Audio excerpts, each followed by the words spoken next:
So Surah Isra is the 17th surah of the Quran. Okay. أعوذ بالله من الشيطان الرجيم بسم الله الرحمن الرحيم.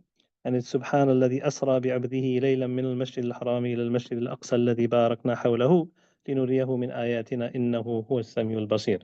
So bit by bit, and we will slowly go through these in these lessons, inshallah. Very few points from this surah, and it will be very slow.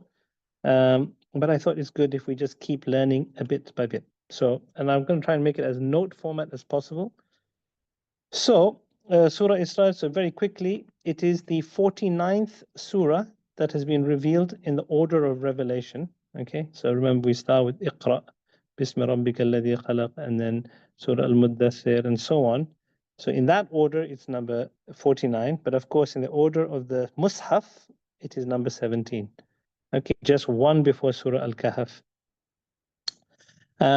It was revealed after Surah Al-Qasas, which is in Juz number 20, and this one is just before Juz 15, and that was Surah number 28. Out of interest, so therefore it is a Meccan surah. Okay, so if we talk about how many surahs were revealed in Mecca, so remember the Prophet ﷺ spent 13 years in Mecca, and then he migrated to Medina, where he spent the last 10 years of his life. So the surahs that were revealed before the migration are called Meccan, and the ones revealed after migration are called Medinan.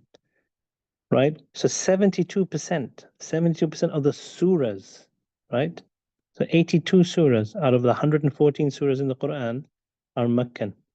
Okay? So remember, 72% of surahs does not mean 72% of the text, because Surah Al-Baqarah, Al-Imran, Nisa, all these surahs are revealed in Medina, and so they're quite long. Okay, so just interesting, but it also shows the impact of these surahs and what they were trying to build up. This surah, Surah al-Isrā, so we spelled al-Isrā, also has two other names. One is Banu Israel, because it's talking a lot about Bani Israel, i.e. the Jews, and Subhana, because it's the first word in the ayah. And the first word starts with Subhanalladhi. So if you think about this, the first word is here. Don't think I can I have a, do I have a, no, I don't have a thing to draw here, but that's the first word here, Subhana. Okay, so that's why it's called Surah Subhana or Bani Israel.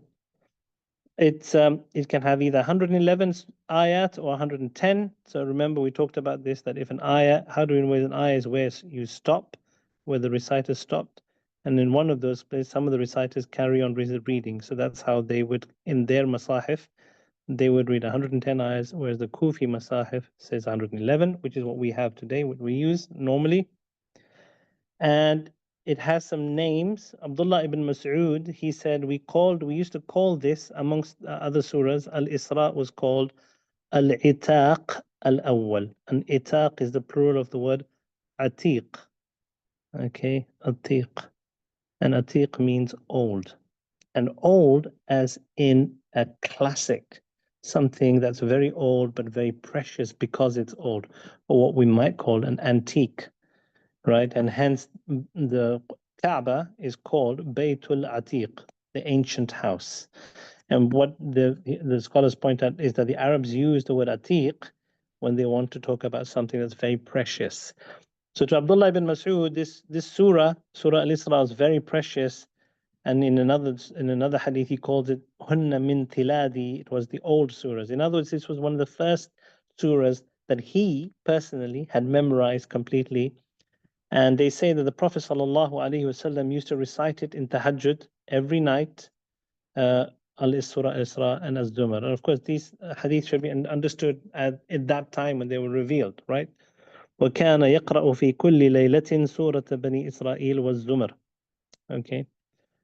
And the final point I want to make, I told you I was going to make the Quranic tafsir part very, very brief, is that of course it's a Meccan surah, but some of the scholars, that's the majority opinion, some of them said that 2 or 4 of the verses are revealed after Mecca. They were revealed in Medina, and they give them, but this is a weak opinion, and the whole surah is actually Meccan.